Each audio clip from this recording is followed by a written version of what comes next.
নমস্কার বন্ধুরা, আপনারা কেমন আছেন? আশা করি আপনারা ভালো আছেন, আমিও ভালো আছি। তো এই যে বাজার থেকে চিংড়ি মাছ নিয়ে এসছে, চিংড়ি মাছটা কেটে নুন হলুদ মাখিয়ে নিয়েছি। চিংড়ি মাছটা ভাজার জন্য এই তেল দিয়ে দেবো।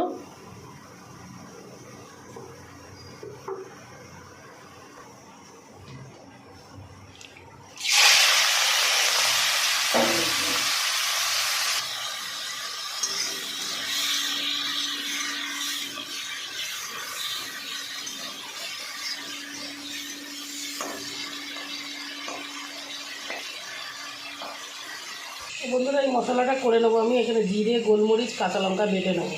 মাছ ভাজা হয়ে গেছে, এর মধ্যে কালো জিরে দিয়ে দেবো।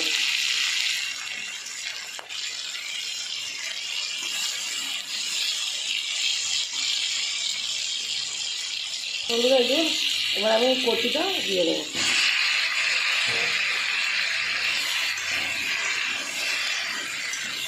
এটাকে ভালো করে আমি ভাজা ভাজা একটু কষিয়ে নেবো।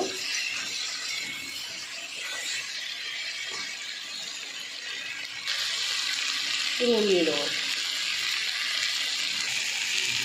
বন্ধুরা, এটা ভাজা ভাজা হয়ে গেছে। এবার আমি এই মশলাটা দিয়ে দেবো। হলুদ আর লঙ্কা, জিরে আর গোলমরিচ বাটা।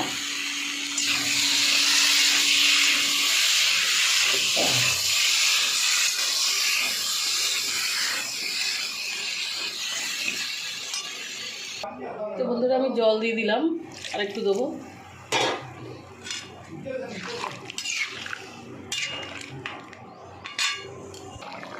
তো বন্ধুরা, আমার এই যে সবজি রান্না হয়ে গেছে চিংড়ি মাছ দিয়ে। সাদা সিম্পল রান্না, বেশি মশলা দেইনি। গরমের সময় আপনারা এরকম বানিয়ে খাবেন, খুব ভালো লাগবে খেতে।